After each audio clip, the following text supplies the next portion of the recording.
Hola, bienvenidos una vez más a Católico Conoce tu Fe. Hoy tenemos un gran invitado.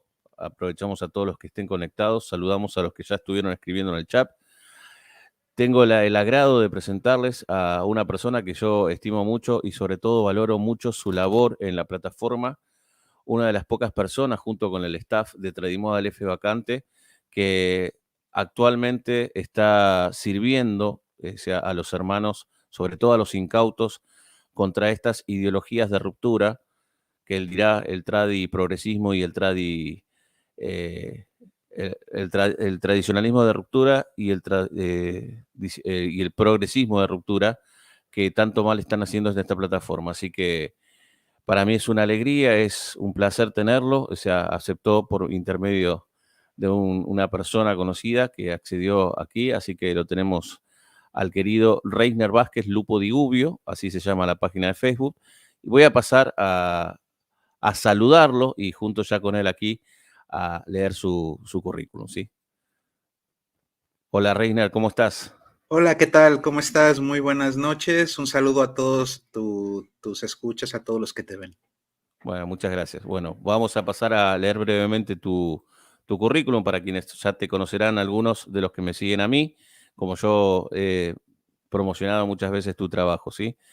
Bueno, Reisner es ingeniero en sistemas computacionales de la Universidad Autónoma de Guadalajara, estudios de licenciatura en filosofía en el Instituto Superior de Estudios Eclesiásticos de la Arquidiócesis Primada de México, miembro de la familia misionera Apóstoles de la Palabra, como seminarista y después como misionero seglar, maestría en docencia e investigación en la Universidad Santander, doctor en ciencias de la educación por la Universidad Santander, en actividades pastorales.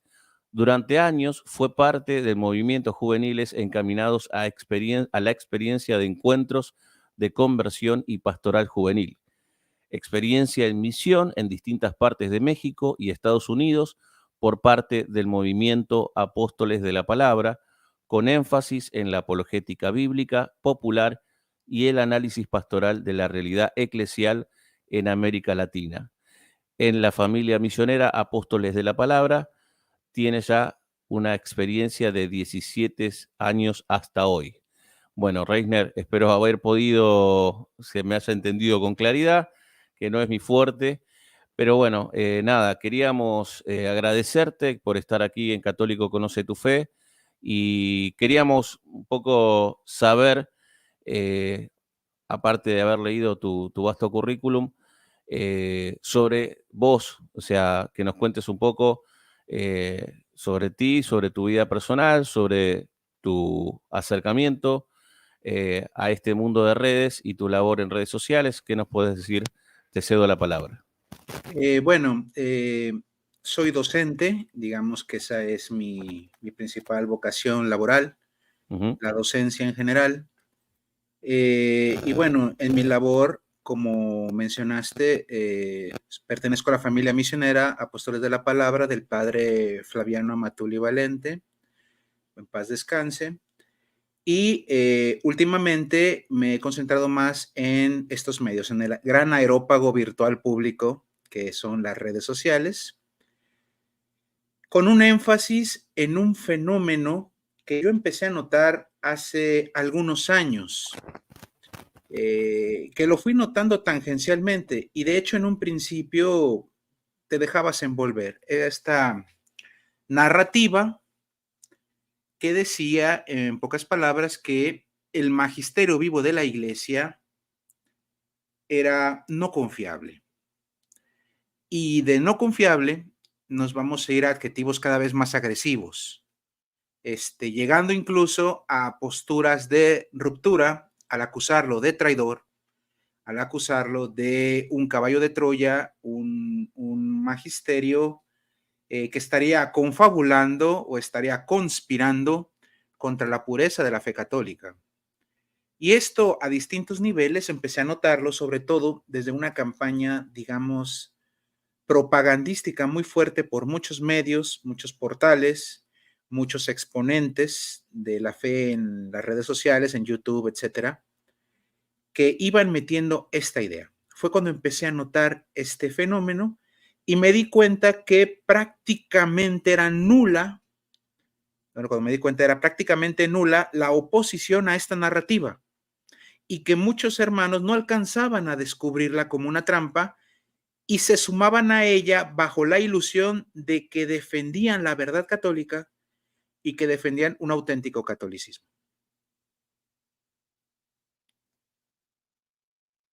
Reiner. Eh, Te quería preguntar acerca de, actualmente hubo una controversia con una respuesta que el Santo Padre ha hecho a una dubia que hicieron 5 cardenales y la no satisfactoria, eh, o sea, no quedaron conformes con esto y he podido ver, no sé si a vos qué te parece, si observaste lo mismo, que en el mundo de las redes sociales y de las plataformas, varios generadores de contenido, no quiero mencionar nombres porque no pretendo hacer una domine ni nada, o sea, los respeto, son hermanos y se los respeta como personas en cuanto tales, pero han salido a sumarse a una campaña de decir que el Santo Padre no respondió con claridad, que el Santo Padre, digamos, de alguna forma tendría que haber dicho que sí o que no, y también va un poco en línea con esto y va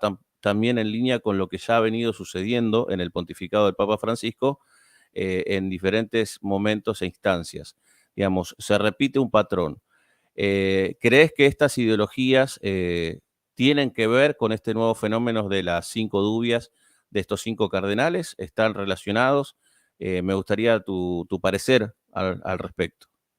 Bueno, esta narrativa no empezó con esta dubia, viene de antes. Incluso muchos de los exponentes, no todos, de estas nuevas dubias también lanzaron una dubia con la exhortación posinodal de Amor y Leticia Ujú.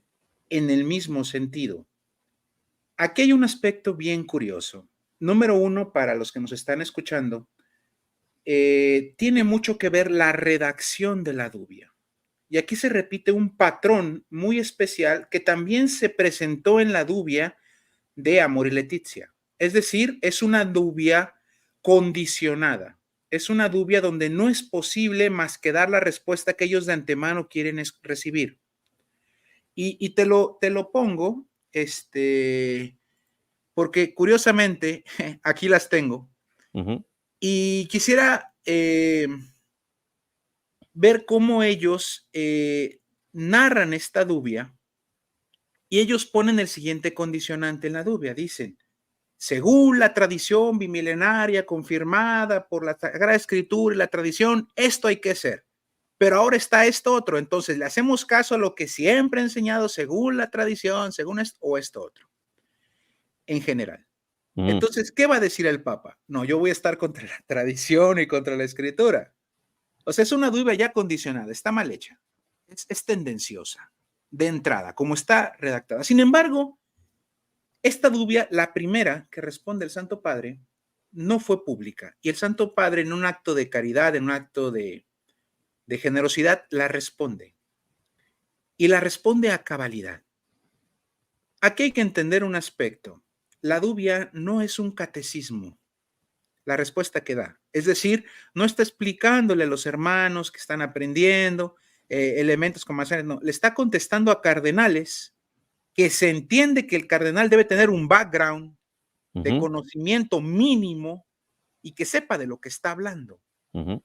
Es decir, no es lo mismo una respuesta oficial a un cardenal que un catecismo para el pueblo de Dios que está aprendiendo. Evidentemente, el nivel de lenguaje y las implicaciones del lenguaje son distintas. Y explica eso. ¿Por qué no contestó ni con un sí ni con un no? Porque las respuestas, ambas, si hubiese dicho que sí a como estaba redactado, o hubiese dicho que no, serían respuestas necesariamente injustas e incompletas. Ujú. O sea, si tú respondes sí, das una verdad a medias. Si tú dices que no, das una verdad a medias. Por eso el Papa responde a como está planteado con cabalidad, desarrollando el tema de manera clara. Y aquí es donde entra el aspecto ideológico. Estos cardenales, no conformes con esto, plantean a días antes de iniciar el sínodo, lanzaron esto, una reformulación y hacerlo pública, iniciar un movimiento político. Porque en el momento en que lo haces público, lo conviertes en un movimiento político. de grilla eclesial, pues digámoslo de alguna forma, de Sí, politiquería eclesial, donde vas a utilizar de caballo de batalla al laicado para iniciar una presión mediática a fin de que el Santo Padre diga lo que tú quieres que diga en claro. los términos que tú quieres que diga. Y si no se engancha el Santo Padre, entonces el Santo Padre queda manchado de sospechosismo, de poder ser un posible traidor, un cómplice, etcétera, de esta campaña narrativa que decía desde un principio se viene manejando, Sí. de que el magisterio vivo de la iglesia es en el fondo el enemigo principal, porque es el que va a cambiar la doctrina católica. Y esto es de una maldad y de un daño espantoso para las conciencias de los fieles hermanos en la fe. Porque imagínate, si tú ya no puedes confiar en el magisterio vivo de la iglesia, si ya no es confiable para ti, si la oveja ya no confía en su pastor, ¿qué le queda a esa oveja? Se convierte como en paja que va a moverse a donde el viento de sus caprichos y de sus pasiones soplen, y dejándolo indefenso para ser colonizado por la primera ideología que lo logre agarrar. Clarísimo. ¿Pensás que estas personas que navegan en la plataforma y que son ávidos de consumir este tipo de contenido, que se hacen eco de esta politiquería que dijiste, eh, tiene que tener una condición como para creerles a estos ideólogos, a estas corrientes de matriz que yo llamo conservadora? eh, Porque lo que he notado yo es que, como dijo Benedicto XVI en su momento, ¿no? O sea, que atacan a un imaginario Vaticano II. A mí me parece que también atacan a un imaginario pontificado del Santo Padre Francisco, porque cuando vos les pedís a ellos que citen proposiciones concretas de los documentos, te encontrás que muchas veces están replicando lo que escucharon de su generador de contenido favorito, y ni siquiera han ido con los textos, han leído los documentos y hablan como dando por hecho de que ellos saben cuando en realidad están ignorando. ¿Pensás que en el fondo estos generadores de contenido dan a la audiencia una especie de sensación de sabiduría o de entendimiento que en el fondo no es tal? Por supuesto, es propaganda pura y dura en el sentido más clásico del término, es propaganda. Y yo no culpo al laico. Yo creo que el laico está bombardeado, se llama un bombardeo ad nauseam, Sí. de propaganda constante que lo hace adherirse a estas ideas muchas veces por falta de formación, por falta de información Ujú. o simplemente porque es una caja de resonancia en las redes sociales donde está recibiendo este bombardeo todos los días. La famosa, di una mentira, repítela 1000 veces Hasta que hasta se que se convierta. convierte en una verdad. Entonces, estos católicos empiezan a generar el sesgo porque cuando ellos van a la noticia, generalmente no acuden a documentos. Has dicho un punto esencial aquí. Ellos acuden a editoriales donde ya les dan una noticia digerida, sesgada, que tiene una intencionalidad.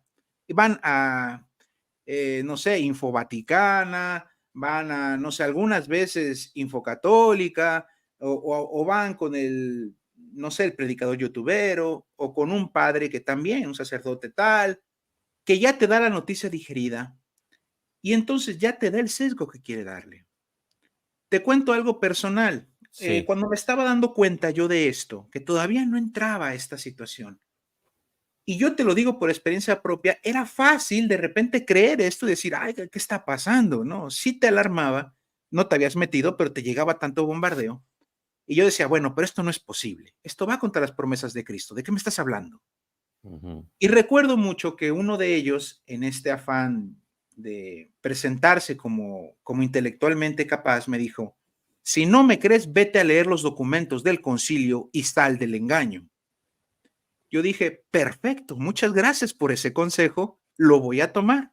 Me voy a ir a los documentos del concilio y voy a descubrir lo que tú me estás diciendo, si es cierto o no. ¿Cuál va siendo mi sorpresa? Que si había tenido yo conocimiento del concilio, no me había metido a fondo hasta ese momento, es la enorme tergiversación que hacían del mismo. No lo conocen, no lo conocen. Citan magisterio de papas pasados, que te citan una frasecita sacada de contexto, pero dices, a ver, de qué documento es? De tal. Vas al documento y dices, oye, está hablando de otra cosa. Al contrario, este documento te refuta a ti. Claro. Te refuta a ti. Y así esto, los hermanos católicos, muchos, por lo menos en América Latina, no leen y no se enteran. Entonces se quedan con estas noticias que les dan ya digeridas. Y te decía que no es culpable, porque yo desde mi punto de vista personal, al final estos laicos son víctimas de los verdaderos culpables, que son los lobbies eclesiales que manejan estas guerras internas y que mueven los hilos, tanto del lado conservador tradicionalista, tanto del lado progresista. Ujú. Ambos mueven sus cartas, tienen sus recursos, bombardean para lograr que su ideología o su visión muy subjetiva de lo que ellos creen que la fe católica se debe imponer, y como el Papa es el gran obstáculo, pues hay que derrumbar al Papa. Y puesto que no lo pueden derrumbar directamente, entonces, ¿qué hago? Destruyo en la mente del fiel el vínculo de confianza y filial que debo tener con él. Entonces, ¿cuál es mi objetivo? Que las masas católicas ya no confíen en Pedro. Y vaya que están logrando. Exacto. Perfecto. Es así. Escuchándote, me surgía hacerte esta pregunta. ¿Qué novedad encontrás vos con el Santo Padre Francisco que no se, qué de inédito se da con este pontificado que no se dio con Benedicto y con San Juan Pablo II? Tuvieron cada uno de ellos, Benedicto y San Juan Pablo II, sus ataques, pero ¿qué de inédito hay contra el Papa Francisco y por qué crees que, si es que lo hay, algo inédito con el Papa Francisco, por qué crees que se da con él y no tanto con Benedicto o con San Juan Pablo II? No, es que aquí hay que entender una cosa. El ataque contra Juan Pablo II fue brutal.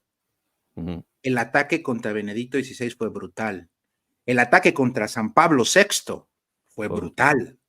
¿Cuál es la novedad con el Papa Francisco? Se llama Internet y redes sociales.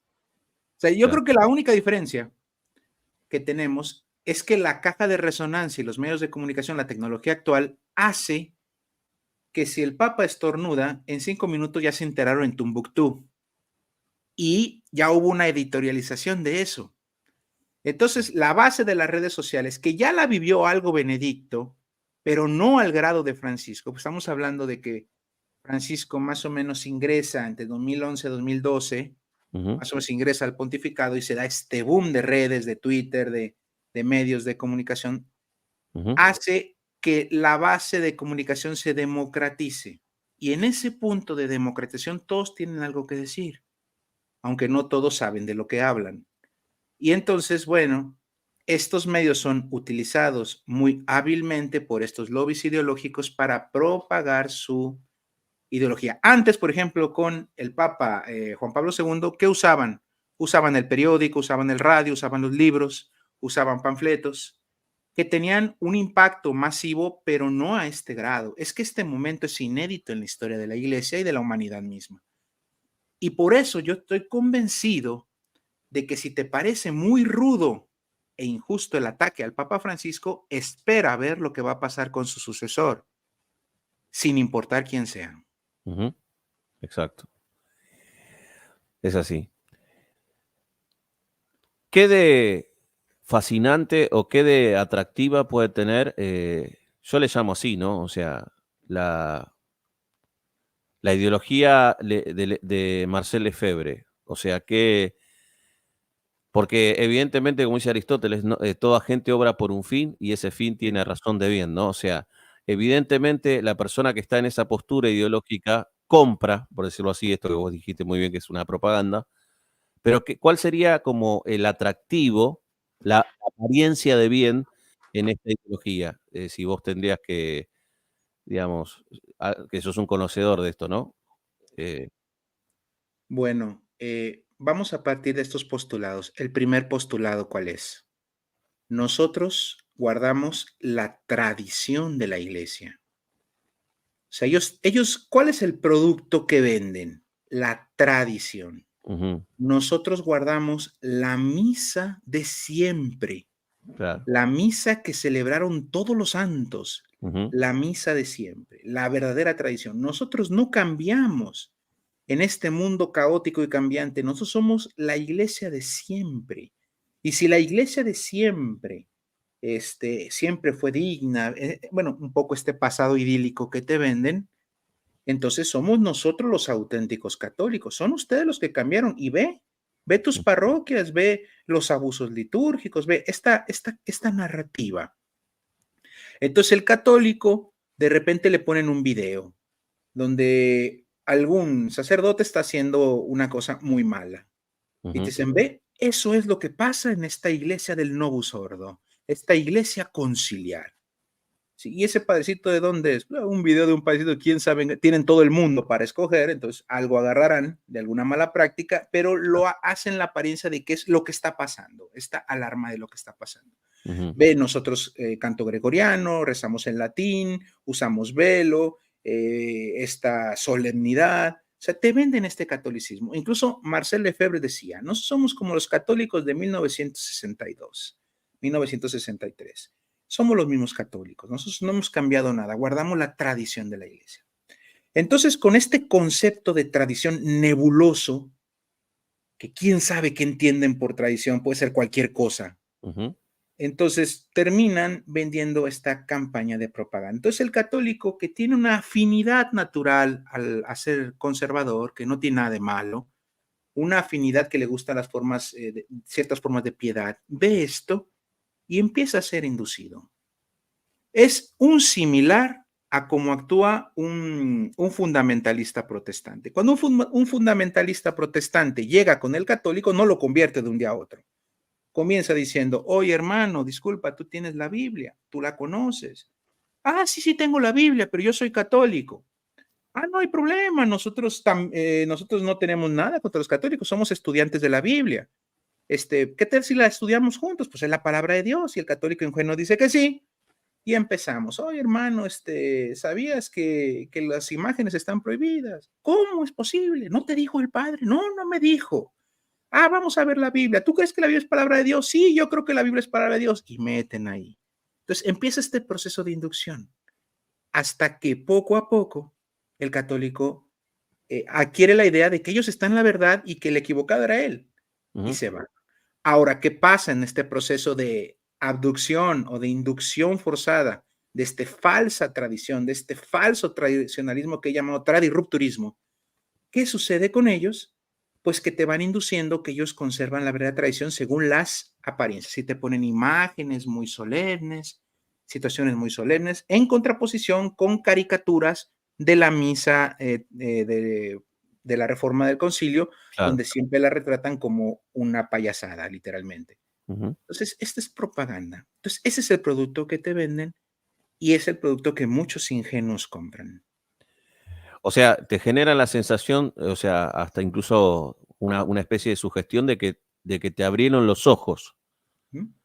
y pensás que hay una especie de sentirme, una especie de gnosis, de que nosotros solo conocemos la verdad y Claro. que en nuestro grupo está la acá en Argentina decimos la posta, quiere decir la o sea, lo el resto no entiende. O sea, esto es para entendidos, no hay una especie de ese sentimiento que muchas Te suena el término el remanente fiel? exacto, sí, O me sea, suena mucho. nosotros somos el remanente fiel, los elegidos, los Claro, privilegiados, los lo los auténticos los católicos, especiales. los especiales, los que conocemos la verdad, pobrecitos los demás, pobres católicos ignorantes, modernistas del concilio. No, nosotros somos los buenos.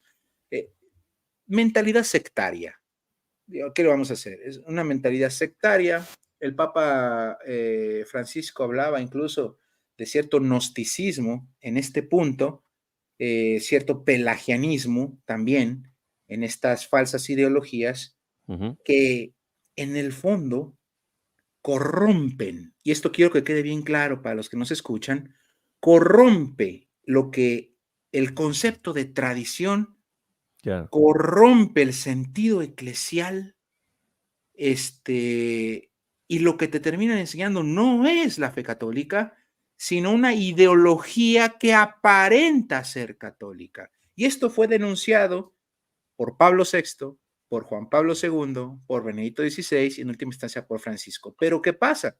Puesto que el efebrismo o estas formas de tradirupturismo, que pueden ser otras y que no necesariamente sean lefebristas, ya rompen en sus seguidores el vínculo docente-discente con el magisterio de la iglesia, entonces ya no les creen. No, es que esos papas no dicen esto porque son modernistas, porque son Claro, infiltrados. Entonces, pues es el proceso de una secta. exacto.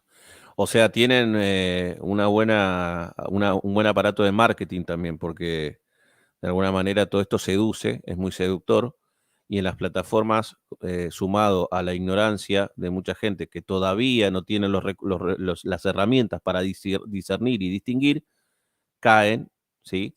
Y luego es muy difícil revertir ese proceso. A mí me ha pasado tener que interactuar con muchos en redes sociales, entonces yo estoy diciendo, bueno, en realidad esta persona está realmente convencida de que su juicio particular es superior al juicio de la autoridad de la iglesia, al juicio de todos los cardenales, el episcopado en pleno en el Concilio Vaticano II. Realmente él está convencido, o sea, montado sobre el juicio particular del Lefebvre o de alguno de sus seguidores, es superior incluso a la autoridad legítima de la iglesia en materia doctrinal, litúrgica. Con respecto a eso, ¿crees que esta estrategia es comunicacional? También vos los dijiste un poco, pero andemos un poco en esta cuestión de la misa de siempre, términos que son impropios, inexactos. ¿A río revuelto, ganancia de pescadores? ¿Crees que esa también es una estrategia? ¿El no Por ser supuesto. preciso en los términos? Por supuesto. No hay nadie más ambiguo que Marcel Lefebvre. Pero ambigüedad de veras, Ujú, no propaganda. Y eso se lo dijo Pablo VI en una carta que le escribió en octubre de 1976, donde le hace ver sus errores eclesiológicos, le hace ver sus errores en sentido del concepto viciado de tradición que manejaba. Y se lo dice claramente, o sea, tú no tienes autoridad alguna, alguna, porque un obispo, si bien por la ordenación episcopal es un sucesor de los apóstoles y tiene el derecho a ejercer un magisterio auténtico, ujú. ese magisterio auténtico será válido y lícito si y solo si, y recalco esto, si y solo si se encuentra en comunión con el que es la cabeza del colegio episcopal, esto es, con el Papa. Por lo tanto, un obispo por su cuenta no tiene ninguna autoridad magisterial, ninguna. Entonces, lo que hacen estos pobres hermanos es al final seguir la opinión privada y sin ningún tipo de garantía de un hombre rebelde. No hay más. Incluso un hombre excomulgado, que murió excomulgado. Y eso es un hecho fáctico, es un hecho. No es relato, es un hecho. Y bueno, esta propaganda, como dices, la misa de siempre. Guardamos la tradición. Bueno, yo les pregunto a esos hermanos qué entienden por la misa de siempre. Ujú. Me van a hablar del rito tridentino, de la bula Quo Primum Tempore de San Pío V. Me van a decir tantas cosas. Yo digo, entonces, antes de San Pío V, ¿cuál era la misa de siempre? En los tiempos de los apóstoles, la que celebraba San Pablo, era el rito tridentino. A ver, los que celebran los católicos orientales, por ejemplo, el rito melquita o el grecomelquita u otros, las iglesias sui iuris, no son entonces la misa de siempre. Entonces ellos, si ellos no tienen la misa de siempre, entonces no están en la tradición de la iglesia. ¿Por qué son católicos? Explícame por qué son católicos si no tienen la misa de siempre.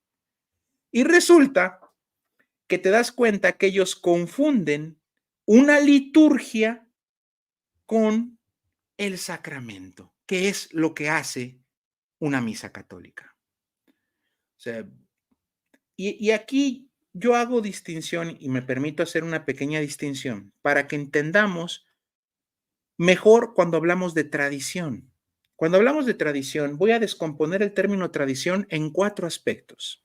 Los voy Ujú. a decir en latín para que le guste a los tradicionalistas, se sientan mejor. Entonces voy a hablar primero de el traditum, T mayúscula, Ujú. traditum. ¿Qué es el traditum? Es el evangelio, es la palabra de Dios, lo que nos ha dejado nuestro Señor Jesucristo y se transmite de boca en boca a través de los siglos en la iglesia. Lo que es de institución divina, las definiciones o los dogmas definitivos de la iglesia, cómo este traditum se va no creciendo porque es lo mismo, pero sí va creciendo en la comprensión del mismo a lo largo de los siglos por obra del Espíritu Santo. Esto irrenunciable, lo esencial de nuestra fe, estos son los traditums. Obviamente negar un traditum es herejía, punto, sencillo, no hay más. Pero bueno, este es el primer aspecto, traditum. Sí. Segundo aspecto, el tradens, también con T mayúscula. El tradens es el magisterio de la iglesia. Empezando el tradens por autonomacia, el tradens o el analogado principal del tradens es el Papa, el sucesor de Pedro. ¿Quién es? El tradens es el que transmite el traditum.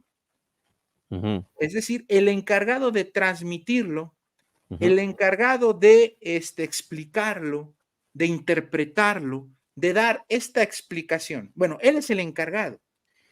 Por lo tanto, ya nos decía Dei Verbum en su numeral 10 que únicamente el magisterio vivo de la iglesia es el único intérprete de la palabra de Dios y se entiende en Dei Verbum, palabra de Dios, como la palabra de Dios escrita y la palabra de Dios transmitida oralmente o Sagrada Escritura y tradición, digámoslo así. Claro. Entonces, este es el traditum. Tercer elemento, la traditio, con T mayúscula. Cuando hablamos de traditio, esto es propiamente la tradición, es el acto de transmitir, el acto donde un tradens transmite un traditum a la iglesia de su tiempo. Esto es la tradición. Por eso, la tradición, la tradición, es viva, porque siempre es un acto vivo, transmitir el evangelio, transmitir el evangelio. Por eso crece, por eso se necesita explicarse e interpretarse a sí mismo, porque le tiene que explicar la iglesia la fe a los hombres de su tiempo, de su contexto, de su cultura a lo largo de los siglos. La tradición por eso es viva y va creciendo en conocimiento y va creciendo en profundización. Esos tres elementos son los esenciales. Ahora, el cuarto elemento que ya es con T minúscula, tradiciones. Las tradiciones son creaciones o construcciones culturales del hombre de su tiempo para relacionarse o interactuar con los traditores. Esto pueden ser las fiestas religiosas, pueden ser algunos juicios prudenciales, las liturgias son tradiciones, etcétera. Aquello que es de naturaleza mudable y en relación con aquello que no es mudable, que son los traditums. Por lo tanto, a raíz de esto, cuando me dicen la misa de siempre, ¿qué debo entender yo? ¿Cuál es la misa de siempre? La misa de siempre es aquella misa donde se celebra en comunión con el Santo Padre. No me importa un carajo qué liturgia se use. Se use la liturgia posconciliar, el Novus Ordo, se utilice la liturgia tridentina, se utilice cualquiera de las santas liturgias que se usaron a lo largo de 2000 años, se utilice las liturgias de los hermanos católicos orientales, cualquiera de ellas es la misa de siempre porque se hace presente nuestro Señor en el sacrificio del altar. Entonces, cuando te dicen la misa de siempre lo reduce a una liturgia, manipulación y propaganda. Sí, ellos de hecho dicen que esta misa, la misa de Pablo VI, es protestantizante, que en realidad la elaboró Bunini, que era masón de grado no sé cuánto, y de hecho en la carta que yo saqué de ustedes, publicaron una vez la carta de Ratzinger al EFEP, hay una parte muy llamativa en la carta que Ratzinger le dice varias veces, como usted bien sabe, o sea, dando por sentado que es un obispo y que lo que le estoy diciendo usted sabe que... Perdón, se me está fallando el micrófono. Usted sabe que es así, y esto, Ratzinger le dice, y esto de Bunini y Baucher son opiniones privadas. Usted sabe que lo que cuenta son los documentos oficiales del magisterio de la Iglesia. O sea, en este punto a mí me deja entrever que o era o se hacía, ¿no? O sea, hasta qué punto podemos salvar la buena voluntad, la buena fe del EFEP siendo un obispo y habiendo tenido tantas idas y vueltas, tanto con San Pablo VI, con el cardenal Ratzinger, ¿no? O sea que San Juan Pablo II lo enviaba. De hecho, Ratzinger le dice, le escribo por encargo del Santo Padre, ¿no? Que está muy apenado. Y luego también con Ecclesia Dei. Entonces, de hecho, también me gustaría que hables un poco, si sabes algo, de que en esa carta que vos publicaste, hiciste un audio de San Pablo VI al EFEP, deja entrever San Pablo VI del drama espiritual que estaba viviendo el EFEP y que sucumbía a ciertas presiones de sus propios seguidores. ¿Qué injerencia tuvieron y hasta qué punto él, digamos, nos quiso la plena comunión, pero también había creado los Frankenstein, ¿no? O sea, y qué puedes decir de la injerencia que pudo tener el padre Gerard, ¿no? De Luriers, que se dice que fue el fantasma tras el breve examen crítico, ¿no? Que le plantean Ottaviani y Bacci. Te dejo para que... Hay varios puntos interesantes que me llaman la atención. Primero, esta acusación contra Monseñor Bugnini. Primero, esta acusación la hizo Lefebvre sin presentar absolutamente ninguna prueba. Igual que dijo que 6 protestantes habían intervenido en la confección del Novus Ordo Missae, sin ninguna prueba. Es decir, ¿cuál es la fuente? Lefebvre lo dijo, se acabó, no hay más fuente. Pero como conviene a la propaganda, pues hagámosle difusión, ¿no? Incluso, irónicamente, el misal de 1962 y es el vigente que se celebra para el rito tridentino, lo utiliza, por ejemplo, la Fraternidad Sacerdotal San Pedro, y no hay permitido otro. Fue aprobado evidentemente por San Juan 23, pero ¿quién crees que lo hizo? Bugnini. Entonces, a mí sería interesante que me dijeran por qué ellos también celebran una liturgia donde atrás estuvo Monseñor Bugnini. Claro. O sea, esto se lo calla, no se lo cuentan a sus adeptos, Seguido. pero bueno, tendrían que explicarlo. Pero independientemente de eso, esta mentira, perdón, este bulo de que fue desarrollada por protestantes, esto es falso.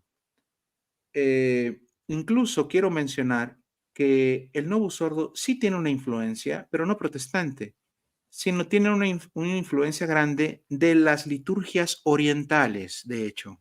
De hecho, es muy parecido a la liturgia maronita de los ritos orientales. Entonces, están locos estos que son protestantes. Yo siempre le digo al que me digas que se protestantizó, a ver, explícame la teología protestante que encuentres en Novus Ordo Missae. Te pongo un ejemplo. Lutero negaba 2 cosas. Negaba el sacrificio propiciatorio y negaba la transubstanciación. Eso es protestante.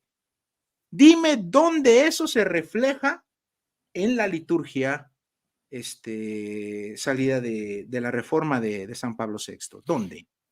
Porque si tú me vas a decir que es protestante porque le quitó oraciones al rito tridentino o porque le dio una mayor exposición bíblica, pues te voy a llamar tonto. O sea, ¿qué más te voy a decir? Te voy a llamar tonto, no sabes de lo que hablas. Es una calumnia brutal que ha hecho muchísimo daño y hay que rechazarla tajantemente. Tajantemente. Independientemente de eso, surgió también el asunto del breve examen crítico. El breve examen crítico. Que Ottaviani lanzó en privado a Pablo VI cuando estaba en confección la liturgia. O sea, no era un producto terminado, era un producto en proceso, digámoslo de alguna manera. Pero, bueno, esta ala tradicionalista que ya opera desde el Concilio Vaticano II con mucha fuerza, filtra el documento para hacer propaganda pública. De hecho, es una estrategia que siguen usando incluso hoy. Les da mucho por hacer estas propagandas y presiones públicas. Sin embargo, al final también Ottaviani reconoce que no hay ningún problema con la misa como fue terminada, y que es lo más elocuente de Cardenal Ottaviani, que la celebró sin problema, en paz y en comunión hasta el día de su muerte. O entonces, Ottaviani fue un traidor a sus propios principios, fue alguien que no fue fiel, o él demostró con su testimonio de vida que los equivocados eran los otros. Claro. Porque al final el garante, y esto es un asunto de fe, el garante, y esto lo digo como una exageración, pero para que se entienda el punto, para resaltarlo, así, Satanás en persona haya escrito el Novus Ordo, en el momento en el que Papa lo aprueba, él es el garante de que eso está bien, de que no hay peligro alguno, de que es un fiel reflejo de la fe católica. Estoy exagerando, evidentemente, pero esa es la función de Pedro. En el fondo, no es un asunto de ni siquiera de Bugnini. Lo que ellos acusan, y Lefebvre no era ambiguo en eso, es acusar de hereje al Papa. El lefebrismo acusa a Pablo VI de hereje y acusa a la iglesia de hereje. Cuando ellos en su propaganda dicen que es una iglesia neomodernista, ¿qué entienden por eso? Si el modernismo es una herejía condenada. Si están diciendo que la iglesia y los papas son neomodernistas, les está llamando herejes. Ujú. O sea, sin tapujos, sin hipocresías, es lo que están diciendo. Entonces, ese es el problema real con el efebrismo. Ellos han asumido una postura ambivalente de premisas sedevacantes, aunque por conveniencia no las quieren llevar a sus últimas consecuencias. Ujú. Pero en el fondo es eso. Hay algo terrible que nadie repara sobre este tema. Yo que tengo la oportunidad de conocer gente eh, en el boca a boca, el terrible daño que le infringen con esta enseñanza de personas que hasta le hacen dudar si en la misa celebrada con el misal romano de 1970, editado 2 veces por San Juan Pablo II, le hacen dudar si hay verdadera consagración. O sea, y la gente realmente le crea un cargo de conciencia y un terrible daño, ¿no? Porque les cree y manipulan la conciencia en un acto casi psicopático. O sea, esto también hay que decirlo porque uno a veces se queda en las peleas de redes sociales y todo, pero esto es grave, digamos. Esto realmente afecta a la vida espiritual de mucha gente que realmente siente que realmente está pecando si va a una misa celebrada con el misal romano de 1970, ¿no? O sea, Y luego que me digan que están en comunión, por favor, luego que están en comunión. Es una payasada. En el momento en que ellos dicen, porque ellos dicen lo que, a ese respecto dicen que la liturgia Novus Ordo es un rito bastardo, no católico y de dudosa validez. Ellos explícitamente dan esos adjetivos, bastardo, no católico y de dudosa validez. Eso es un acto de cisma. En el ujú, momento en que tú desprecias, y solo estoy hablando de ese aspecto disciplinar, tú sí. desprecias la liturgia de la iglesia, consideras que la liturgia de la iglesia es no católica, es impía, otro adjetivo que le dicen, Ujú. impía.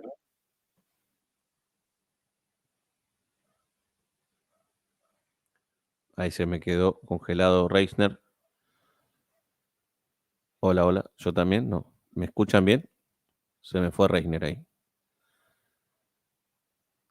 Justo estaba interesante. Bueno, vamos a ver si. A ver, vamos a darle tiempo a ver. Dice.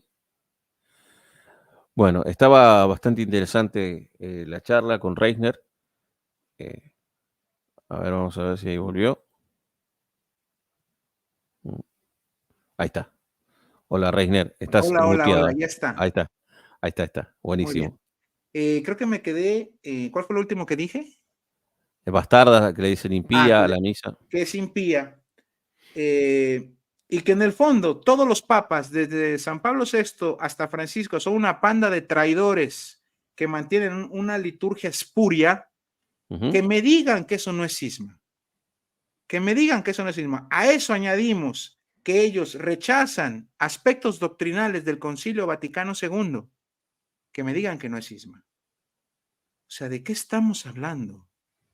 ¿Hasta qué punto hay que dejarse enajenar para tú defender esta postura como auténticamente católica? Es que no se sabe lo que es la fe católica, no se entiende la eclesiología católica. Y terminas asumiendo, muy a pesar de ellos, una eclesiología de tipo protestante, en cuanto se rechaza el magisterio para seguir la propia opinión. Ujú. Y en eso son hermanos del protestantismo. Y ellos que se llenan la boca de modernismo, ellos al descartar de facto la asistencia del Espíritu Santo, tanto en el concilio como en el magisterio ordinario de todos los papas, no de uno, de todos los papas a partir de Pablo VI, también junto con el modernismo descartan la intervención de Dios. Ujú. También en eso se hermanan con el modernismo. Exacto. O sea, vacían del elemento sobrenatural. En el fondo es un problema de fe. Exactamente, ya lo decía Benedicto XVI. O sea, estos asuntos, tanto del tradicionalismo de ruptura como del progresismo de ruptura, en el fondo es un problema de fe. Han dejado de tener fe eh, en la Iglesia Católica. Yo les pregunto, a ver, cuando rezan el credo y llegan a la parte, creo en la Iglesia, que es una santa católica y apostólica, Ujú. ¿qué piensan? ¿Qué les viene a la mente? ¿Qué creen que significa eso? Porque en Claro. el fondo, te decía en un principio, el tradirupturismo, ¿a qué le tira? A romper la confianza, la adhesión del laico, del pueblo de Dios con sus pastores. Tú me lo dices en tu experiencia boca a boca. Te dicen los que ya están imbuidos de esta ideología. Ya no creo en los papas, ya no los sigo. Ellos están equivocados. Yo creo en la tradición según Marcel Lefebvre o según el caudillo de moda, Ujú. pero ya no en el magisterio. Por eso es tan difícil sacarlos de ahí, porque los únicos que podrían darte medicina es como aquel que está enfermo, pero no quiere ir al médico. ¿Por Claro, qué? Porque no confía en los médicos ya. Entonces, claro. no, es difícil así. Claro, y no solamente, también ellos hacen público todo esto en las redes sociales, está la página de la fraternidad, las charlas del padre Rubio, del padre Marchetti, y ellos lo dicen abiertamente, digamos, esto se puede hoy chequear tranquilamente escuchándolos a ellos, y no tienen ya, como decís vos, lo avientan sin tapujos, lo hacen público, pero ellos después te dicen, nosotros rezamos por el Papa, en la misa rezamos por el Papa, o sea, nosotros reconocemos al Papa, no solamente que con reservas, ¿no? O sea, con reservas en algunas enseñanzas, es como que juegan, oscilan, ¿no? En ese juego, pero en el fondo no son transparentes tampoco. De hecho, en la misma fraternidad hubo excisiones que se conocen, el caso Williamson, Mm. algunos que fueron al sedevacantismo, porque es la consecuencia lógica, ¿no? A eso te lleva esta ideología. O Es sea, interesante. Voy a hacer un sí. paralelismo. Nosotros reconocemos, de hecho, fue lamentable. Bueno, él se mete en ese asunto. Monseñor Snyder fue a visitar a la fraternidad San Pío X y dijo, no, ellos están en comunión. ¿Por qué? Porque tienen la foto del Papa en la sacristía. O sea, por favor, o sea, seamos serios.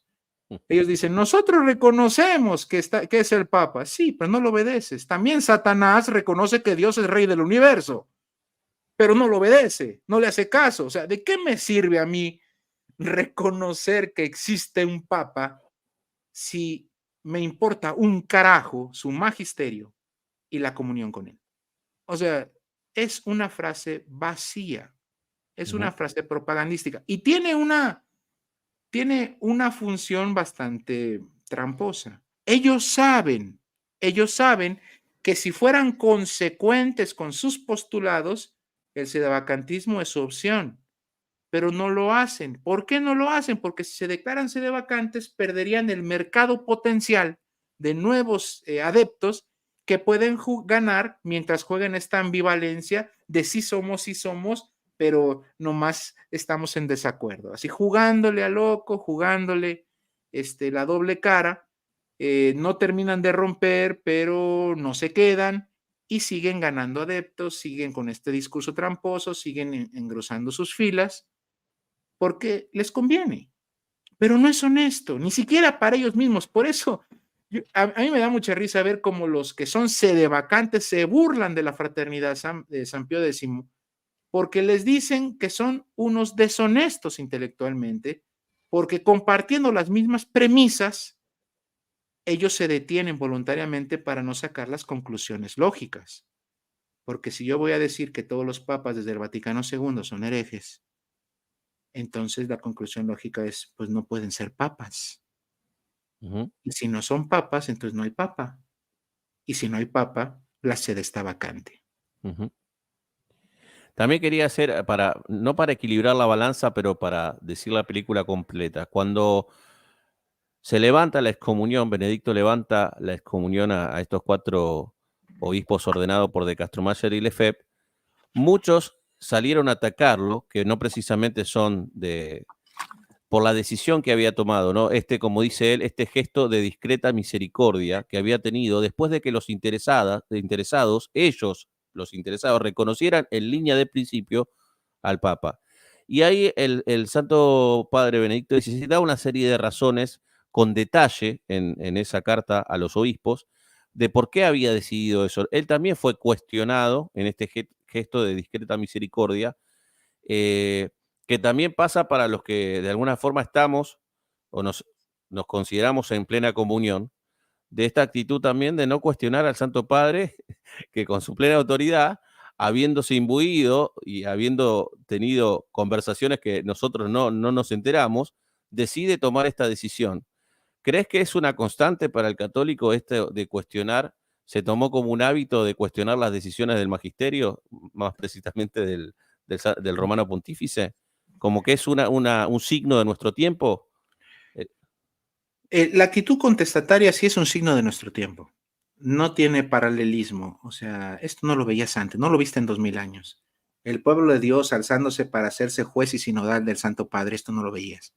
Ujú, Lo que se mencionaba antes era que había controversias en las universidades, disputacios y cosas así que podían enfrentar un debate teológico, pero que el pueblo de Dios se levantara como juez para juzgar y condenar al Papa, esto es algo de este tiempo, es muy posmoderno esto.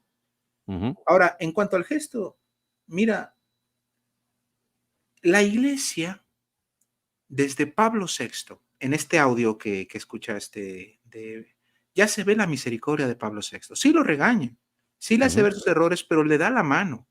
ujú, Juan Pablo II no quería excomulgar a Marcel Lefebvre, fue obligado. De hecho, si los hermanos que se interesan leen la correspondencia previa a las ordenaciones, primero entre Lefebvre y el entonces cardenal Ratzinger como prefecto de la Congregación de la Doctrina de la Fe, ven cómo este intento de la iglesia de no, al final la última carta de San Juan Pablo II a Marcel Lefebvre, donde dice literalmente, por las llagas de Cristo, no lo hagas. O sea, yo veo a un papa rogándole a Lefebvre que no infiera una herida al cuerpo místico del hijo de María. O sea, le rogó. Lefebvre le importó un cacahuate, hizo lo que hizo y Juan Pablo II no tuvo más remedio que aplicar la ley canónica ujú. y lo excomulgó. Sin embargo, siempre estuvo abierta la puerta del regreso a Lefebvre. Es verdad. Cuando llega Benedicto XVI, tuvo un gesto magnánimo, primer gesto magnánimo, bueno, dos gestos. Número uno, Sumorum Pontificum, cuando dice, ok, ¿quieres la liturgia? Te la doy, con tal de sanar las heridas, te la doy. Y el levantamiento de las excomuniones, casi con una promesa de cambio sin mayor fundamento que una promesa. Ambas traicionadas, ambas iniciativas traicionadas, horriblemente. Al efebrismo le importó un carajo el levantamiento de las excomuniones, no les importó en lo más mínimo. Haz lo que quieras, yo no las consideraba inválidas, así que tu gesto, pues gracias, no pasa nada. Hasta por ahí nomás porque he escuchado sobre todo al padre Bonifaz y lo dicen abiertamente y está pública el documento de que la fraternidad, o sea, la excomunión, ahí tuvo que aclarar Benedicto que la excomunión es a las personas en cuanto tales que venían libradas del peso de la sanción canónica más severa, pero no a la institución. No, no, no. Porque ellos se agarraron de eso para decir, ve que nosotros estamos bien, o sea, fíjense que el Benedicto reconoció que nosotros no estábamos o sea, inclusive ellos, fíjate cómo le pagan, digamos, y se sirven de eso para volver una vez más a instaurar una falacia, ¿no? O sea, esto es decir, como que en el fondo Juan Pablo II fue el malo y Benedicto se dio cuenta y reconoció que en el fondo nunca, yo lo he escuchado, no sé si vos tenés noticia de esto y qué me podés No, decir al respecto. fue muy lamentable. O sea, el gesto magnánimo de padre de la fe que tuvo Benedicto XVI fue enorme. Y fue traicionado, fue traicionado. Es más, el mismo Williamson volvió a consagrar obispos. Estás comulgado otra vez. O sea, ¿cuál es el problema? Y estos cuates pues siguen en esa situación no canónica. El Papa Benedicto XVI mencionaba de un estatus no canónico, significa que ellos no ejercen lícitamente ningún ministerio en la iglesia. Por lo tanto, Exacto. todos sus sacramentos, salvo una concesión que después dio Francisco, pero lo veremos Ya. después, Sí. son ilícitos. Por lo tanto, no sé si lo sepan, si no se los digo a todos los que te ven, cada que un sacerdote de la Fraternidad Sacerdotal San Pío X celebra misa, peca mortalmente. No hay más, peca mortalmente al hacerlo. Y lo está haciendo como en el equivalente a un clérigo vago, con el agravante de que está con una rebeldía doctrinal. Y en el caso de Summorum Pontificum, esta liberalización de la misa del Vetus Sordo fue utilizada lamentablemente como caballo de batalla, fetiche ideológico para esparcir ideología de ruptura. Fue traicionada también esto. Entonces, al final esto lo va a detectar el Papa Francisco, pero es bien interesante porque cuando ingresó el Papa Francisco tenía toda la intención de zanjar el asunto. Ujú. De hecho, él mandó a diálogos aproximadamente 7 años desde la entrada de su pontificado, desde el 2011 hasta el 2018, diálogos de alto nivel entre la Fraternidad Sacerdotal San Pío X y la Congregación para la Doctrina de la Fe, el Cardenal Adaria. Ujú. ¿Y qué sucede? ¿Qué sucede en ese intervalo? El Papa Francisco saca el documento Misericordia et Misera, donde primero dice, bueno, en atención a los fieles cautivos que tiene la fraternidad para que tengan la certeza de la reconciliación, otorgo jurisdicción para la confesión, porque debemos saber que el sacramento de la confesión sin jurisdicción no es válido. Entonces lo otorga Francisco como un gesto. Segundo gesto, solamente a reconciliación, ojo, no a celebrar la misa. Segundo gesto, en el matrimonio, para que tengan certeza sus fieles de que si se casan su matrimonio sea válido, les abro la puerta siempre y cuando estén en comunión y contacto y esté de acuerdo el obispo El obispo. diocesano. ¿Qué puede hacer? Él mandar a un sacerdote o si él autoriza, un presbítero de la Fraternidad San Pío X lo puede celebrar. Hasta ahí. Y estos gestos de buena voluntad, ¿qué sucede en el 2018? Se terminan los diálogos y el entonces superior, que ya era el padre Paglariani, Ujú. con todo el desparpajo del mundo, dice, no hay arreglo porque tenemos una divergencia doctrinal irreductible. Ujú. Para que entiendan qué significa eso, significa que no hay manera de acuerdo. O sea, No. prácticamente uno es un hereje y el otro no. Se acabó. Uno está enseñando mal y otro bien. No hay manera de acuerdo en eso. Ante esto, y esto lo tendrán que notar los hermanos si van siguiendo la línea cronológica, el Papa Francisco cambió su actitud con la Fraternidad San Pío X. Se dio cuenta que estos cuates nomás estaban tomándole el pelo.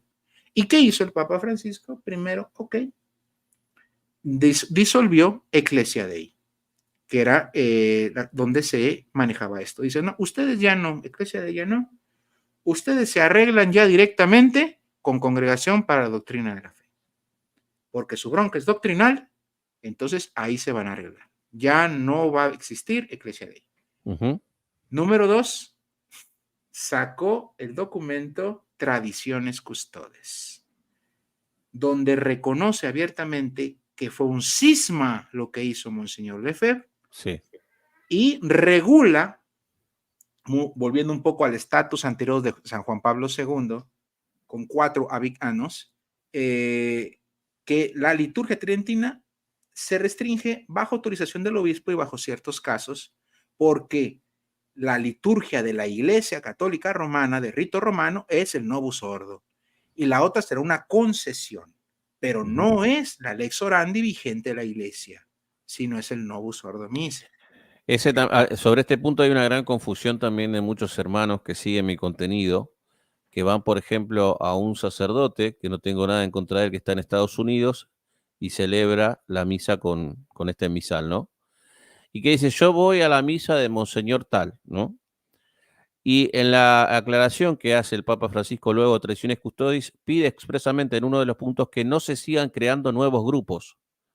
Hasta inclusive se pide que se celebre aparte y no en el horario de las misas parroquiales, como para que quede claro que es una concesión a un determinado grupo de personas que en principio se sentían vinculados a esas formas litúrgicas y no a otras, pero por un legítimo deseo. No como esto que sucedió y que advirtió el Papa Francisco, de que muchos que habían nacido después de Cosi, que habían ingresado inclusive a la iglesia, bueno, me gusta, voy acá a esta misa y lo hacían como una especie de, me sirvo Coca-Cola o no sé, o Fanta. Eh, hay un gran, una gran confusión respecto de ese tema, ¿no, Reisner? O sea, vos lo que ves o no, no quedó Eh, muy claro. Es que el problema, el Papa Francisco, él mismo lo dice explícitamente. Tradiciones Custodes tenía que parar el abuso litúrgico monumental que se hacía precisamente del rito tridentino en cuanto era utilizado como caballo ideológico de batalla para atacar el concilio y la legitimidad del magisterio de los papas a partir del concilio, Sí, precisamente. Entonces, tenía que frenarse porque esto se había convertido en un fetiche ideológico. Entonces, bueno, dice, no lo quito, y esto es de nuevo la misericordia de la iglesia. El Papa Francisco bien podía haberlo terminado, no quiso hacerlo. Lo sigue permitiendo, pero ahora con este control. Aquellos sacerdotes que por su cuenta hacen esto, sin importar a los obispos, sin importarles nada, están cometiendo un gravísimo abuso litúrgico, porque, ¿qué creen? La misa no les pertenece. Y este es un asunto también. La misa no es mía, no es de la Fraternidad San Pío X, no es del padrecito que está enamorado de una liturgia. La misa es de la iglesia. La liturgia, perdón, es de la iglesia. Y entonces, la iglesia es la que determina cómo, cuándo, dónde y de qué manera, porque no es mía. No es un juguete de cambio al capricho subjetivo de cada quien. Y aquel que lo hace comete un monstruoso abuso litúrgico. Como un aún más monstruoso abuso litúrgico es celebrar una sagrada liturgia católica en rebeldía con el Papa. Yo, pocos abusos pueden ser tan graves como ese, porque rompe el sentido mismo de la liturgia, que es unión en comunión en torno a la mesa del Señor en el Santo Sacrificio. Entonces, exacto. O sea, es para lo contrario, para generar división. así es. O Entonces, ese sea, es un abuso monstruoso litúrgico, claro, sí, pero que pasa desapercibido por la gente. claro, es terrible. Vamos entrando y vamos viendo la verdadera cara, la monstruosa cara de esta ideología, que en el fondo desvirtúa todo. Y fíjate que utiliza cosas que son buenas, que son santas, para justamente para generar la escisión, la división. Y esto escandaliza a mucha gente que no puede hacerle frente a los pequeños en la fe y va generando mini fariseos también, ¿no? Porque también vamos a hablar de que se sienten la verdadera iglesia, se sienten doctrinalmente superiores, y eso va y se da de narices contra, primero, la obediencia que practicó nuestro Señor, que fue obediente hasta la muerte y muerte de cruz, y la humildad del Señor, ¿no? Y que un signo distintivo de todo cristiano es justamente la sujeción a la legítima autoridad que ha puesto Él, ni más ni menos que nuestro Señor. En este punto no hay muchas vueltas para darles, o sea, el que quiere verlo lo va a ver, no es muy difícil, no hace falta hacer muchos doctorados en teología, es tener fe, volvemos a lo mismo, ¿no? La fe profunda, la fe sobrenatural, o sea, la verdadera vida interior, la verdadera confianza en el Espíritu Santo que rige y gobierna la Iglesia. Y me parece que esta crisis se manifiesta en lo doctrinal y litúrgico, pero que hunde sus raíces en una crisis de fe. ¿Te parece lo mismo, Reiner? Claro, en el fondo es eso. Es una crisis de fe manifestada de muchas formas. Se ha dejado de creer en la asistencia del Espíritu Santo. Han hecho un reduccionismo de la iglesia a un asunto meramente humano, de traidores, de conspiradores, un magisterio no confiable, una iglesia sin Cristo. Y es que esto tiene un problema teológico que tiene que ver con la indefectibilidad de fe de la iglesia. Si la iglesia de mi tiempo, es decir, ¿cuál es la iglesia de mi tiempo? Pues la de hoy, mis Claro. pastores de hoy. Si la iglesia de mi tiempo no es confiable en que me va a transmitir la fe auténtica, si no es confiable hoy, no fue confiable ayer, no fue Claro. confiable hace 1000 años, no fue confiable nunca, porque siendo Dios el garante último, o Dios está presente siempre, o O no no. lo estuvo nunca. Y si yo caigo en esta pretensión, el edificio y estructura de fe, que era algo que ya Ratzinger le decía a Lefebvre, se derrumba. Ujú.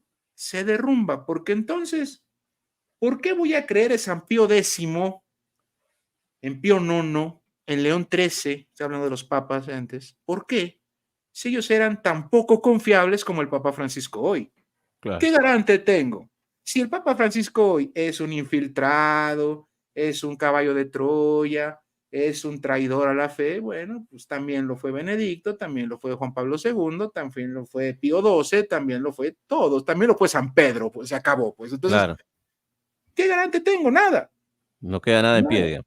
No queda nada de pie. Claro que esto requiere un cierto ejercicio de reflexión y no solo repetir propaganda como perico sin tomarte la molestia siquiera de sacar las consecuencias de lo que estás diciendo.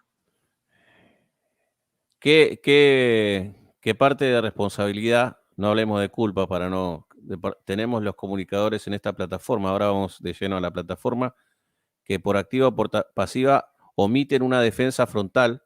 Yo tengo que decir, de lo que yo conozco, creo que son ustedes los únicos en la plataforma, en YouTube, en Facebook, que frontalmente defienden el padre Christopher, eh, Cristian Huerta, pero después o hay canales que no hacen una defensa explícita del Papa Francisco y cuando no, por elevación dejan entrever una especie de postura, de tendencia que vira a esta matriz tradicionalista de ruptura. Y yo creo que la plataforma es una minoría. ¿Por qué pensás, Reiner, que puede darse este fenómeno, esbozar una hipótesis de causa, de que en la plataforma haya pocos canales que hagan una defensa frontal, explícita, de la figura del Santo Padre Francisco?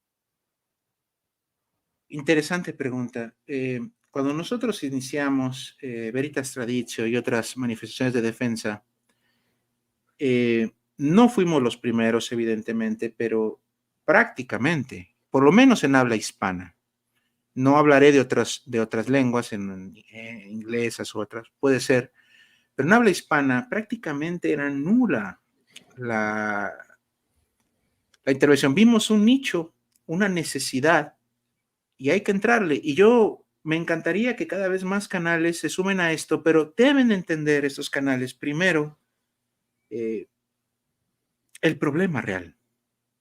Porque si ellos mismos no entienden el aspecto de la tradición, como lo enseña la iglesia, como lo entiende la iglesia, difícilmente podrán sumarse a esto, porque te digo una realidad, lo que hacemos no es popular, lo que hacemos no da monetización, lo que hacemos es antipático para muchos con esta idea posmoderna de no, el libre pensador, de yo soy crítico, de no tienes que asumir una postura de catolicismo fanático, eres un neocón, eres un papólatra, eres muchos adjetivos que, que te llevan a desincentivar, pero evidentemente hace falta. Yo le decía a un hermano recientemente, él me reclamaba, ¿cómo te atreves a cuestionar al cardenal Burke, que es un alto teólogo? ¿Cómo te atreves a Claro. cuestionar al cardenal de la Dubia? ¿Quién eres tú para hacerlo? Y yo digo, bueno, a mí se me hace muy interesante cómo cuelas mosquitos y te tragas camellos. Claro, Como para ti es incuestionable un cardenal en este caso, o un presbítero, o un youtuber, lo que es un youtuber, pero para ti es bastante bueno que agarren a patadas al Papa. claro. Y sobre todo cuando te das cuenta que son una serie de manipulaciones tan arteras. Ujú. ¿Qué decir en este caso? Portales católicos o católicos de buena voluntad, hay que formarse, hay que entender, hay que creer en Cristo. El Papa no enseña herejías. El Papa en su magisterio siempre es confiable. Puede ser que algún aspecto que diga el Papa no lo puedas entender, o tú no lo captes, o tengas un impedimento personal, ya sea por formación, por información o por contexto, que digas, yo no le encuentro, como decimos en México, la cuadratura al círculo, yo no lo puedo embonar, Claro, pero el magisterio es confiable, déjate guiar por tu pastor, tú no eres el sinodal del Papa, él es maestro en la fe y tú eres discípulo de Cristo y por seguir a Cristo obedeces al Papa, precisamente por obediencia a Cristo. Vamos a poner el caso más dramático, si el Papa ordenara una injusticia en su legítima potestad, ¿cuál es la actitud católica? Fíjate bien la diferencia. Y esto lo entendieron los santos. sí, Si el superior te manda algo injusto y tú sufres por obedecerlo, dale gracias a Dios porque ese sufrimiento y tu fidelidad te dan puntos de santidad y tendrán gran valor salvífico para tu propia salvación. Entonces el santo no pierde de ninguna manera. Los grandes santos de la iglesia no andaban resistiendo y criticando al Papa, oraban por él, sufrían cuando tenían que sufrir de manera solidaria y siempre fueron altísimamente fieles y respetuosos con el Santo Padre en cuanto ministerio que tiene. Y si algo debiera el Santo Padre, Dios será el que lo va a juzgar.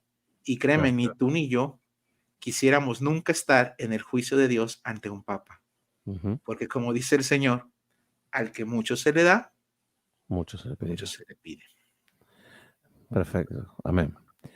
Bueno, es así, el Papa Francisco es consciente de esto. Eh, yo que lo leo, vos seguramente también venís siguiendo de cerca el pontificado de Francisco, al Francisco Real y al pontificado real.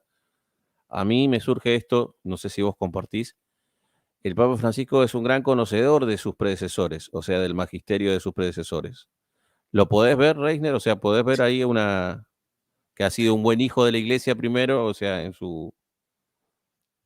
El Papa Francisco, bueno, yo no lo conozco como su etapa de arzobispo. Ujú, Es algo que ustedes lo conocerán más en Argentina. Yo sí, no sigo hasta allá. Yo lo sigo a partir de que es Papa.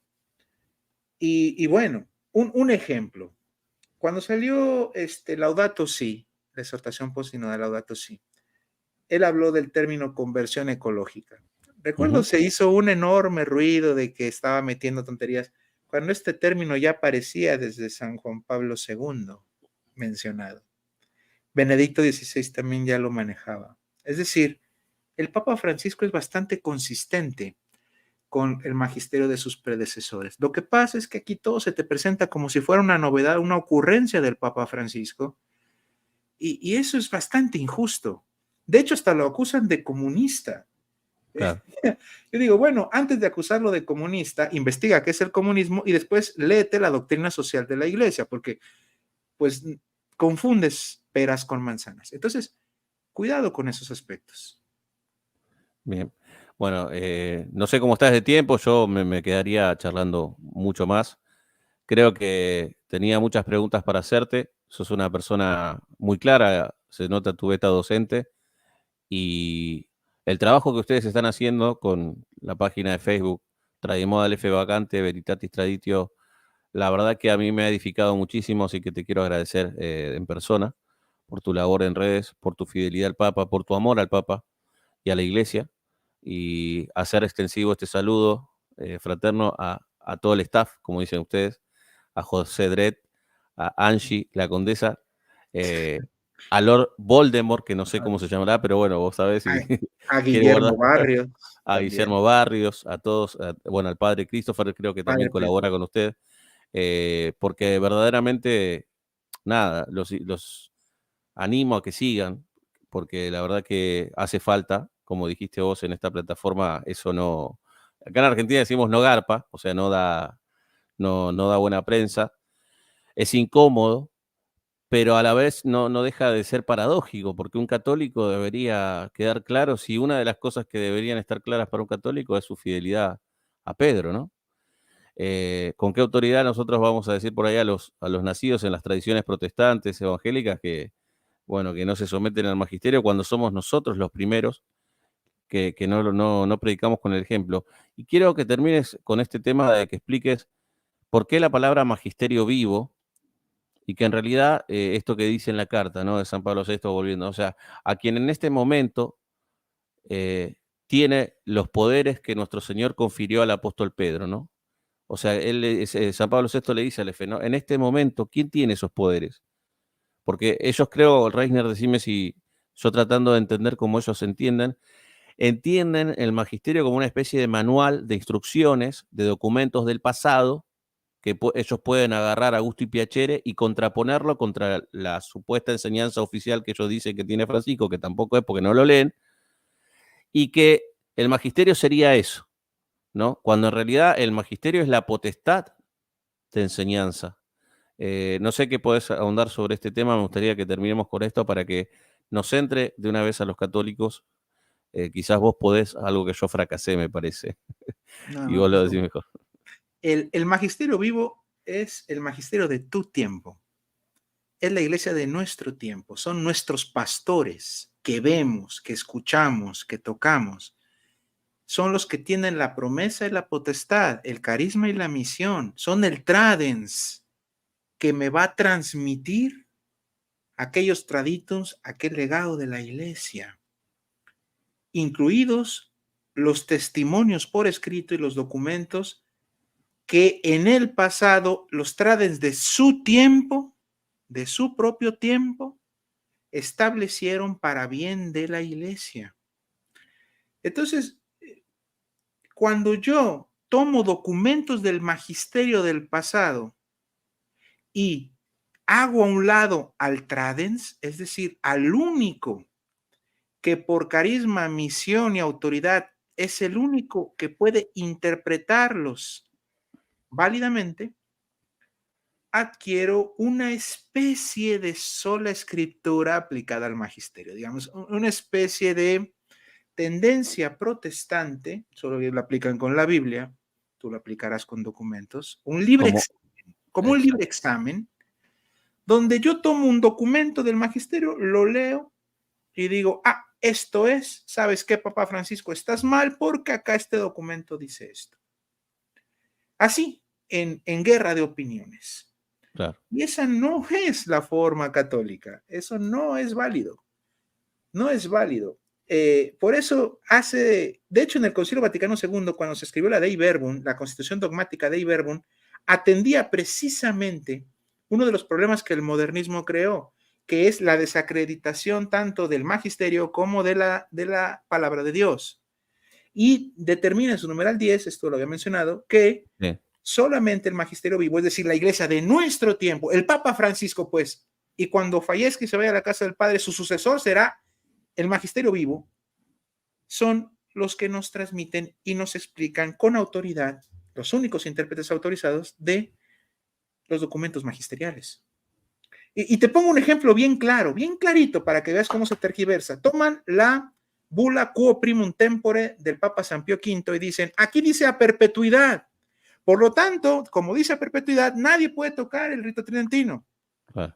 Y de repente uno dice, oye, déjame explicarte porque yo sé que tú no lo vas a entender. Pero a perpetuidad significa mientras no se determine lo contrario, porque en cuestiones disciplinares ningún papa puede atar a sus sucesores, porque la Claro, autoridad del papa termina cuando otro con la misma autoridad determina lo contrario. claro.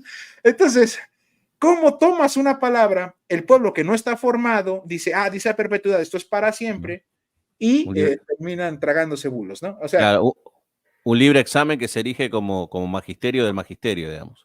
En pocas palabras, entonces, ¿para qué quiero yo al Papa? Si yo puedo agarrar los documentos del Papa, Claro. pues ¿para qué quiero a estos cuates ahí? Yo solito voy, lo agarro, interpreto la fe a mi modo y me construyo una fe a mi modo. A mi modo. Que termina siendo algo que he mencionado, una especie de solipsismo religioso, es decir, no salgo de mí mismo. Y los que caen en estas ideologías no salen de sí mismos, No. porque en el fondo ya no siguen a nadie, siguen a su propia opinión y buscarán Claro. maestros que concuerden con ellos. En este Claro. momento, Strickland, Burke, etcétera. Pero ¿qué va Etcétera. a pasar? En el momento en que ellos digan algo que a ellos no les guste, les van a dar una patada y se van a buscar otros maestros, porque en el fondo lo que impera es la sagrada propia opinión. No salen de sí mismos, dejan de ser discípulos y en ese sentido pierden la auténtica tradición de la iglesia. Exacto. Trágicamente la pierden. Como diría Benedicto XVI en el discurso sobre la dictadura del relativismo, ¿no? Solamente queda el yo y sus apetencias. Sí. Y es lo que Reiner, vemos ahorita.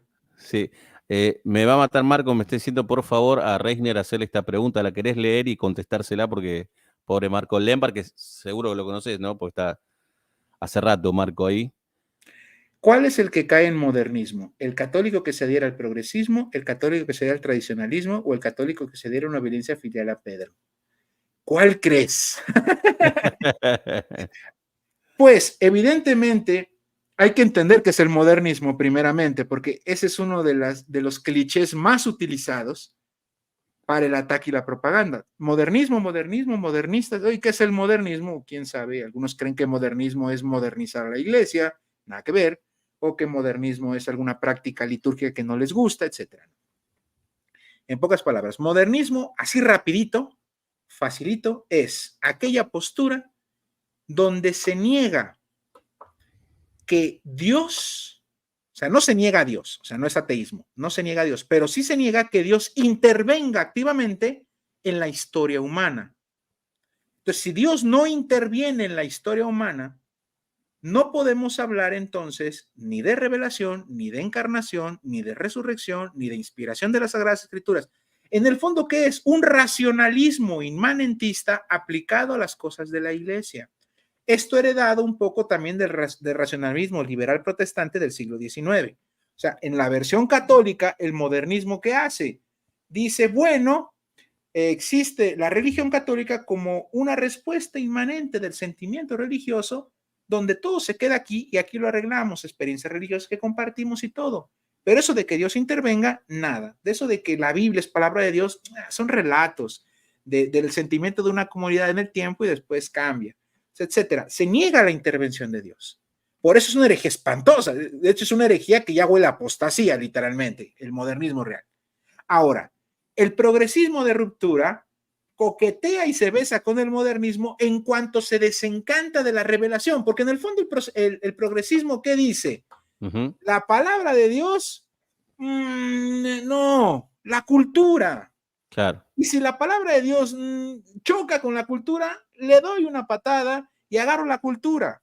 O sea, en el fondo, todo el debate del sínodo alemán, en el fondo es eso, es una pelea frontal con la revelación. Exacto. En pos de la cultura. Eso es el progresismo, punto. En eso se besa con el modernismo. Ahora, el tradicionalismo de ruptura niega en los hechos que Dios mantenga a su magisterio y a su iglesia confiables. Dios no interviene en el Concilio Vaticano II. Dios no interviene en el magisterio de los papas. Por eso podemos rechazarlo. Es una panda de traidores. El Papa Francisco es un infiltrado. Este sínodo de la sinodalidad es una gran conspiración para cambiar la fe de la iglesia. Uy, qué miedo, qué miedo. Estamos preocupadísimos todos. Claro, a Dios ya le dimos una patada, ¿verdad? No creemos que Dios esté guiando a su iglesia. Y en eso se besan con el modernismo también. Claro. Ahora, el que es fiel al Papa, obedeces a Cristo. De hecho, no hay nada más tradicional en 2000 años de la historia de la iglesia que es que el fiel siga a Pedro y confíe en la enseñanza de Pedro, en sus sucesores. Claro. Yo Y el siempre fiel digo. que no está llamado a saber teología, no está llamado a saber filosofía, no está llamado a seguir su vida. Y lo único que sabe el fiel católico, y esto lo hace más tradicional estos tradicionalistas, es yo confío en mis pastores. ¿Por qué confío en mis pastores? Porque Cristo me lo ordenó. Lucas 10:16, a quienes ustedes escuchan, a mí me escucha, a quienes ustedes rechazan, a mí rechaza. Y prometió que la iglesia nunca se va a equivocar. 1 Timoteo 3:15, la iglesia es columna y fundamento de la verdad. Y le dijo a Pedro, a ti te daré las llaves del reino de los cielos. Y le dijo que cuando Satanás nos agarrara una paliza a todos, que nos cribara como el trigo en Lucas, dice, mira Pedro, Simón, yo he rogado por ti para que tu fe no se venga abajo. Entonces fíjate qué irónico. Y con esto cierro el comentario. Yo coincido en que es un mundo caótico y que hay mucha confusión. Yo eso coincido. Pero ve, hay dos respuestas ante esto. La que nos dijo Cristo y la que te plantea el mundo.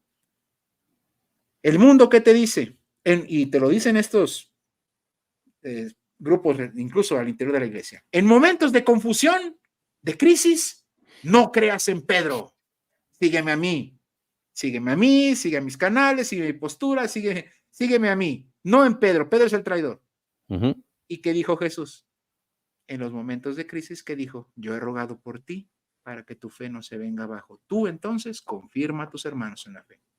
Entonces, ¿a quién sigues realmente? ¿Le crees a Cristo o le crees al mundo? El mundo te dice rechaza a Pedro en sus sucesores, rechaza al Papa. Cristo te dice, en los momentos de mayor confusión, acércate a Pedro, porque precisamente para eso se creó el ministerio petrino. Amén. Hoy compartía un extracto de una locución del Papa Pío X a la Unión Apostólica, donde él hablaba del amor al Papa, y quien ama al Papa lo obedece.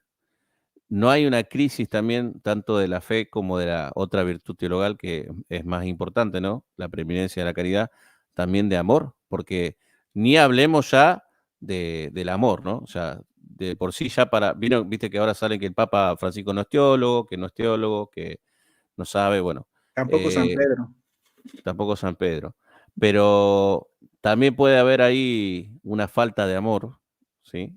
En estas personas. Hay que entender que esto es una guerra.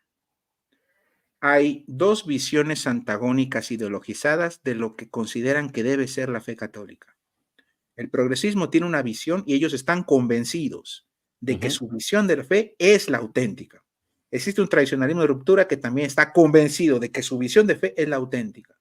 Y ambos luchan para imponerla. Y el gran estorbo para lograr esos fines se llama Pedro. El gran estorbo es el Papa. Entonces, es bien curioso porque, Cardenal Burke, Monseñor Snyder, Monseñor Müller, ustedes de esta ala, tienen bronca con los progresistas. ¿Por qué no se van y se agarran a debate y retan y condenan a Casper, a Marx, a los otros del otro bando? ¿Por qué entre ustedes no se tocan? ¿Por qué entre ustedes no se tocan ni con el pétalo de una rosa? Pero ambos tiran patadas al papado. O sea, en el fondo, el Papa, puesto que los somete a no salirse de un huacal y a que sus proyectos no avancen, pues lo van a cuestionar. Y en este momento el ataque es destruir en el fiel la confianza de San Pedro. Es decir, separar al Papa del pueblo de Dios, al pueblo de Dios del Papa. Exacto. Y este ataque es brutal. Y por eso nuestra defensa, y por eso lo lanzamos. A mí me reclaman, ¿por qué no estás cuestionando a los alemanes o al progresismo? Si ellos también hacen daño, yo no lo niego. Yo digo, bueno, pues adelante, ustedes hagan. Pues yo no puedo hacerlo todo. Alguien lo puede hacer. O sea, no quieras que yo tenga una escopeta de 50 cañones apuntando a 50 problemas distintos. Pero este problema en particular tiene poca respuesta y es gravísimo porque si bien el alemán te propone, bueno, no el alemán, no quiero caer en eso, sino el progresismo de ruptura te propone una moral heterodoxa, eso, desde mi punto particular de vista, si bien es gravísimo, es menos grave todavía a que te rompan el vínculo filial y de confianza con el magisterio vivo de la iglesia. Para mí eso es más grave. Claro, sí. Porque una vez roto el vínculo, estás perdido, hermano, estás perdido. Ya ganaron. Lo demás es cuestión de tiempo. Porque Exacto. Todavía con la heterodoxia moral del progresismo, todavía puedo acudir a Pedro y decir, no, Pedro me dice que no, que estás loco, vete acá. Pero una vez del otro lado, si rompí el vínculo, ¿con quién acudo? ¿Con el caudillito de Mod? ¿Con quién voy a acudir? Quedé como oveja sin pastor y por eso después me tendré que refugiar en tantos sustitutos de esa orfandad. Revelaciones privadas, Exacto, caudillismo, eso te etc. iba a decir. El segundo movimiento, el primero es generarte, minarte de sospechas contra la legítima autoridad y después, ¿y a dónde está? Vengan a mí. Ah, O claro. sea, o sea, vengan que acá está la verdad, ¿no? O sea, eso es lo que siempre pasa. O sea, bueno, no escuchamos al Papa. ¿A quién escuchamos? Y a mí. A Así que mí. vengan conmigo. No te lo van a decir así, pero en el fondo es esto que decís vos, ¿no? La autorreferencialidad, que es un pecado, ¿no? O sea, querer ser el centro, ya no es Cristo el centro y todo lo que dejó Cristo, sino uno mismo, digamos, la entronización del propio yo. Bueno, Reisner, gracias por haber estado. Perdón, no te quiero importunar más. Yo sé que en México todavía quedan unas horitas para que sea la noche, pero nada, agradecerte, hermano querido. Para mí fue un placer escucharte, siempre es un placer. Te animo a que ahora compartas al público tus páginas, dónde te pueden seguir, en qué canales te pueden seguir, en YouTube, en Facebook. Ok, en Facebook, Reisner Vázquez Lupo Di Gubbio. También colaboro en el canal Veritas Traditio y estoy inaugurando mi propio canal que se llama La Cueva del Lobo, donde también vamos a subir contenido en este sentido. Es nuevo, está iniciando, tiene creo que un video muy recomendable donde se habla precisamente del sínodo de la sinodalidad con invitado el padre Christopher Eso Pliego. fue pliego. Bien. Entonces, esos son mis canales si gustan seguirme. Y bueno, algo que siempre menciono, bueno, yo puedo equivocarme en mi apreciación de la fe. Si yo llego a cometer un error, no me escuches a mí, escucha siempre al magisterio vivo de la iglesia. Yo sabré rectificarlo en cuanto me dé cuenta de mi error. Amén, amén. Y también quería, digamos, la página Tradimodal F vacante. Y bueno, también si lo ves al padre Pliego, me gustaría también tenerlo, si vos lo ves y están cerca, nada, me gustaría también tenerlo invitado, otra persona uno de los poquitos que salen a decir y a defender frontalmente al Papa de forma explícita. Así que nada, mandarle un abrazo grande de mi parte.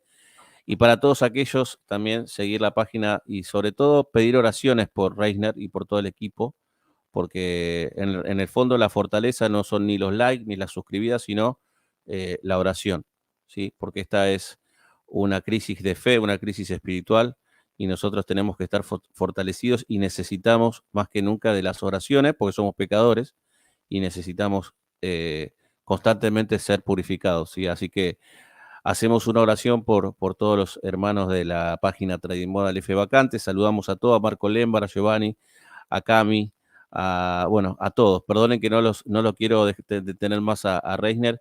Como les digo siempre, ahora sí me despido de todos. Reisner, quédate, que ahora sí te saludo. Como les digo siempre, Dios los bendiga. Gracias por estar y hasta otra vez.